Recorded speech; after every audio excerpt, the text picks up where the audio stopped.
എൻവയോൺമെന്റൽ issues ആണ്. അതായത് ഒരു ഡയാലിസിസ് യൂണിറ്റിലെ കാര്യങ്ങളാണ് നമ്മളിപ്പോൾ പറഞ്ഞുകൊണ്ടിരിക്കുന്നത്. എങ്ങനെ ഇൻഫെക്ഷൻ ഫ്രീ ആക്കി വെക്കാം എന്നുള്ള കാര്യങ്ങളാണ്. അപ്പൊ നമുക്ക് വരുന്ന ആ ഒരു ഏരിയയിൽ വരുന്ന എൻവയോൺമെന്റൽ ഇഷ്യൂസിനെ പറ്റിയാണ് നമ്മൾ പറയുന്നത്.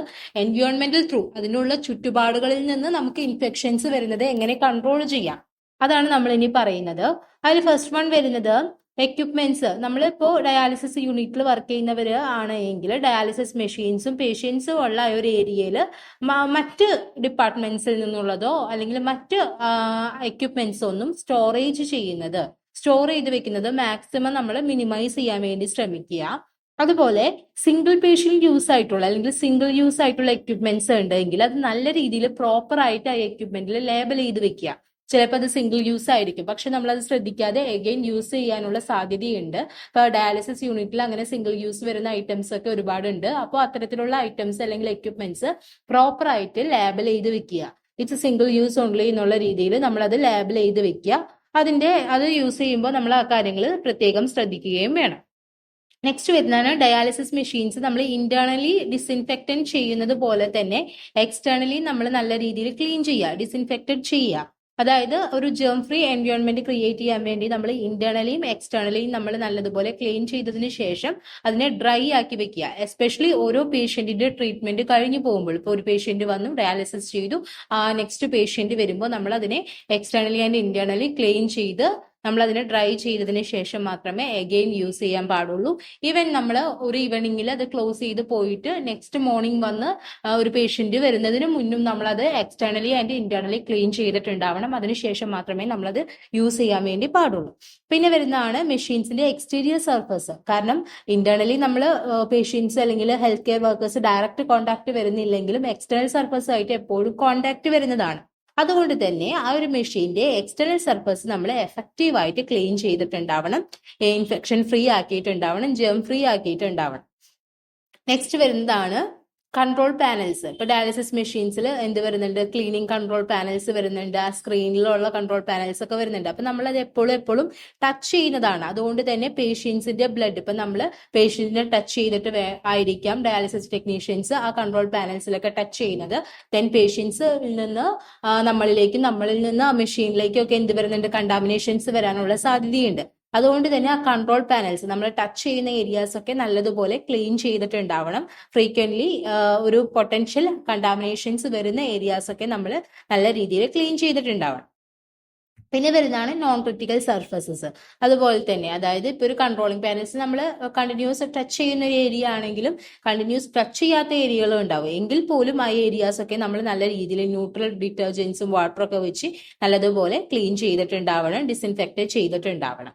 നെക്സ്റ്റ് വരുന്നതാണ് വിസിബിളി നമ്മൾ ഇപ്പൊ ബ്ലഡ്, നമുക്കറിയാം ഡയാലിസിസ് യൂണിറ്റിൽ നമ്മളത് ചെയ്തുകൊണ്ടിരിക്കുമ്പോൾ ബ്ലഡ് പുറത്തേക്ക് വരാനും ബ്ലഡ് ആയിട്ടൊരു കണ്ടാമിനേഷൻ വരാനുള്ള സാധ്യതയൊക്കെ ഉണ്ട്. അപ്പൊ ബ്ലഡ് എന്തെങ്കിലും വന്നിട്ടുണ്ടെങ്കിൽ ബ്ലഡ് ബോൺ വൈറസസ് ഉണ്ട്, BBV എന്ന് പറയും, ബ്ലഡ് ബോൺ വൈറസസ്. ആ ബ്ലഡ് ബോൺ വൈറസസ് വഴി എന്താണ്, അത് ഇൻഫെക്റ്റഡ് ആയിട്ടുള്ള ഒരു ബ്ലഡ് ബോൺ ഡിസീസസ് ഉള്ള പേഷ്യൻസിൽ നിന്ന് നമുക്ക് ആ ഒരു സെക്ഷനിലേക്ക് ബ്ലഡ് വരുന്നത് വഴി അവിടെ കണ്ടാമിനേഷൻ ഉണ്ടാവാനുള്ള സാധ്യതയുണ്ട്. അപ്പൊ BBV ഇൻഫെക്ട് ചെയ്തിട്ടുള്ള പേഷ്യൻസിന് ഡയാലിസിസ് ചെയ്യുമ്പോൾ നമ്മൾ എന്ത് ചെയ്യണം, നല്ല രീതിയിൽ അവിടെ ഡിസിൻഫെക്ട് ചെയ്തിട്ടുണ്ടാവും. അവിടെ ഒരു ക്ലിനിക്കൽ വേസ്റ്റ് ഒന്നും ഇല്ലാതെ എല്ലാം നമ്മൾ ഡിസ്കാർഡ് ചെയ്തിട്ടുണ്ടാവണം. എല്ലാ കാര്യങ്ങളും, പേപ്പർ ടവൽസ് ആയിക്കോട്ടെ, നമ്മൾ അവരെ കവർ ചെയ്തിട്ടുള്ള എന്ത് ഐറ്റംസ് ആയാലും എല്ലാ ഓർഗാനിക് മാറ്റേഴ്സും നമ്മൾ അവിടെ നിന്ന് ഒരു സെഷൻ കഴിയുമ്പോൾ, ആളുടെ ഡയാലിസിസ് സെഷൻ കഴിയുമ്പോൾ നമ്മൾ കംപ്ലീറ്റ്ലി റിമൂവ് ചെയ്തിട്ടുണ്ടാവണം. കാരണം ആൾക്ക് എന്തുണ്ട്, ബ്ലഡ് ബോൺ വൈറസസിന്റെ പ്രസൻസ്, ആൾ ഇൻഫെക്റ്റഡ് ആയതാണ്. അപ്പോൾ ഒരു ബ്ലഡ് ബോൺ വൈറസസ് സ്പ്രെഡ് ആവാനുള്ള സാധ്യത വളരെ കൂടുതലാണ്. അപ്പൊ അത് നല്ല രീതിയിൽ നമ്മൾ ഡീകണ്ടാമിനേറ്റ് ചെയ്ത് നല്ല രീതിയിൽ മാനേജ് ചെയ്തിട്ടുണ്ടാവണം. ഇപ്പൊ എൻവയോൺമെന്റൽ ഇഷ്യൂസ് ത്രൂ ഇൻഫെക്ഷൻസ് വരാൻ സാധ്യതയുണ്ട്. ആ ഇൻഫെക്ഷൻസ് കൺട്രോൾ നമുക്ക് കൺട്രോൾ ചെയ്യാവുന്നതാണ്. നെക്സ്റ്റ് വരുന്നതാണ് സ്മോൾ ബ്ലഡ് സ്പിൽസും ലാർജ് ബ്ലഡ് സ്പിൽസും. ഇപ്പൊ ബ്ലഡ് എന്താവുന്നുണ്ട്, ബ്ലഡ് കണ്ടാമിനേഷൻ വരാനുള്ള സാധ്യത വളരെ കൂടുതലാണ്. അപ്പൊ സ്മോൾ ബ്ലഡ് സ്പിൽസ് എന്ന് പറയുമ്പോൾ ചെറിയ രീതിയിൽ ബ്ലഡിന്റെ ചെറിയ ഡ്രോപ്പ് ഒക്കെ അവിടെ വീണിട്ടുണ്ടെങ്കിൽ നമ്മൾ സോഡിയം ഹൈപ്പോക്ലോറൈഡ് വെച്ചിട്ടാണ് നമ്മളത് ക്ലീൻ ചെയ്യുന്നത്. ദെൻ ലാർജ് ബ്ലഡ് സ്പിൽസ് ആണെങ്കിൽ നമ്മളത് നല്ല രീതിയിൽ ഡിറ്റർജന്റും വാട്ടർ ഉപയോഗിച്ച് ക്ലീൻ ചെയ്തിട്ടുണ്ടാവണം. ഇപ്പൊ ലിനൻസ്, ഇപ്പൊ ബ്ലഡ് ഒക്കെ വല്ല ക്ലോത്തും ഒക്കെ ആയിട്ട് ഇതായിട്ടുണ്ടെങ്കിൽ ആ ബ്ലഡ് സ്പിൽ ആയിട്ടുള്ള ലിനൻസ് ഒക്കെ നമ്മൾ പ്രോപ്പർ ആയിട്ട് മാനേജ് ചെയ്തിട്ടുണ്ടാവണം. നെക്സ്റ്റ് വരുന്നതാണ് മെഡിക്കേഷൻസ് ഉപയോഗിക്കുമ്പോൾ നമ്മൾ ചില കാര്യങ്ങൾ ശ്രദ്ധിക്കേണ്ടതുണ്ട്.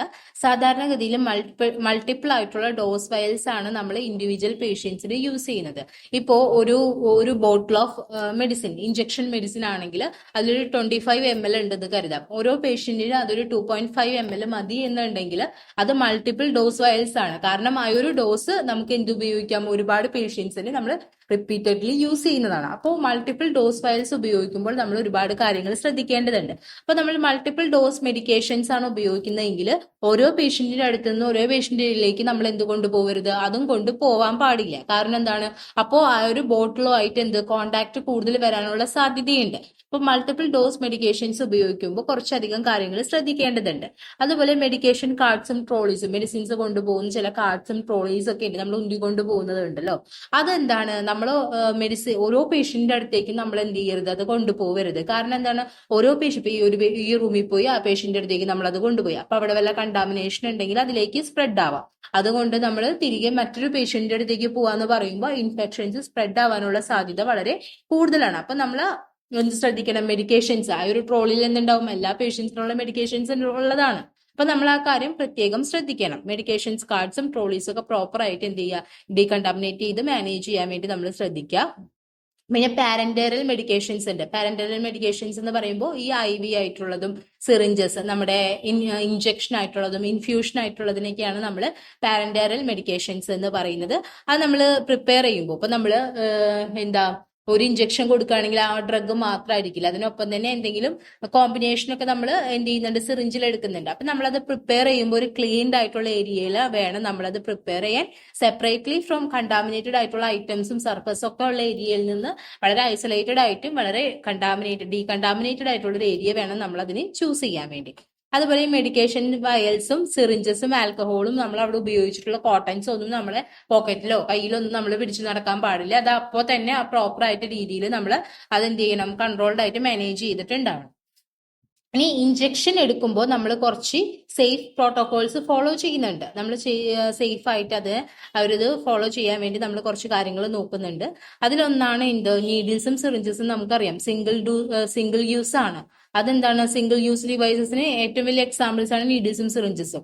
അത് ഒരൊറ്റ ആൾക്ക് മാത്രമേ നമ്മൾ യൂസ് ചെയ്യുള്ളൂ. അതൊരു മോർ ദാൻ 1 പേഷ്യൻസിലേക്ക് നമ്മൾ യൂസ് ചെയ്യാതിരിക്കാൻ മാക്സിമം ശ്രമിക്കണം. അതുപോലെ തന്നെ സിംഗിൾ ഡോസ് വയൽസ് ഉപയോഗിക്കുമ്പോൾ മെഡിക്കേഷൻസ് എടുക്കുമ്പോൾ നമ്മൾ ആ മൾട്ടിപ്പിൾ പേഷ്യൻസിലേക്ക് കൊണ്ടുപോകേണ്ടതാണ്. അപ്പൊ അത് നല്ല രീതിയിൽ നമ്മൾ മാനേജ് ചെയ്യണം.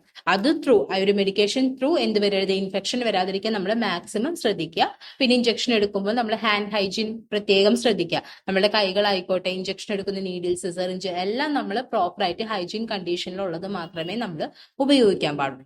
ഇത്ര കാര്യങ്ങളാണ് സേഫ് പ്രാക്ടീസസ്. നമ്മളത് ചെയ്യുമ്പോൾ ഇഞ്ചക്ഷൻ എടുക്കുമ്പോൾ ചെയ്യേണ്ട കുറച്ച് സേഫ് പ്രാക്ടീസസ് ആണ് ഇതെല്ലാം. അപ്പൊ ഇതാണ് ഈ ഒരു സെക്ഷനിൽ വരുന്നത്.